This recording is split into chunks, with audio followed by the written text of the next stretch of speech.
നമസ്കാരം, എല്ലാവർക്കും പുതിയ വീഡിയോയിലേക്ക് സ്വാഗതം. ഞങ്ങൾ വീണ്ടും ചൂണ്ടലിടാൻ വന്നിരിക്കുകയാണ്.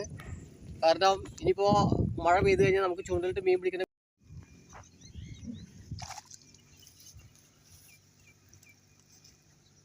അങ്ങനെ നമുക്കൊരു ഉഗ്ര ചെമ്പല്ലിയാണ് കിട്ടിയില്ലേ. അത്യാവശ്യം വലുപ്പമുള്ള ചെമ്പല്ലിയാണ് നമുക്ക് കിട്ടിയില്ല കേട്ടോ. ഓക്കെ, നമ്മളെ ചൂണ്ടയിൽ ഒരു മീൻ അടിച്ചിരുന്നാ തോന്നുന്നു കേട്ടോ. നമ്മളെ പൊന്തൊക്കെ താത്തി കൊണ്ടുപോയില്ലേ.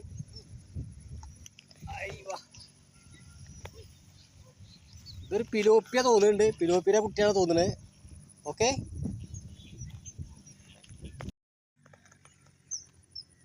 അങ്ങനെ നമ്മുടെ ചൂണ്ടലൊക്കെ കെട്ടാക്കിയിട്ട് ചെറിയൊരു കണ്ണൻകുട്ടിയിൽ നമുക്ക് കിട്ടിയുള്ളത്.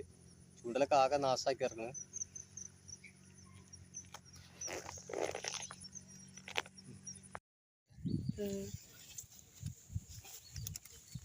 അങ്ങനെ വീണ്ടും നമുക്ക് ചെമ്പല്ലിനെ കിട്ടിയിട്ടുണ്ട്. ഓക്കെ, ഈ വീഡിയോ നിങ്ങൾക്ക് ഇഷ്ടപ്പെട്ടെന്ന് വരുന്നു. മറ്റൊരു വീഡിയോയുമായി വീണ്ടും കാണാം. Bye bye.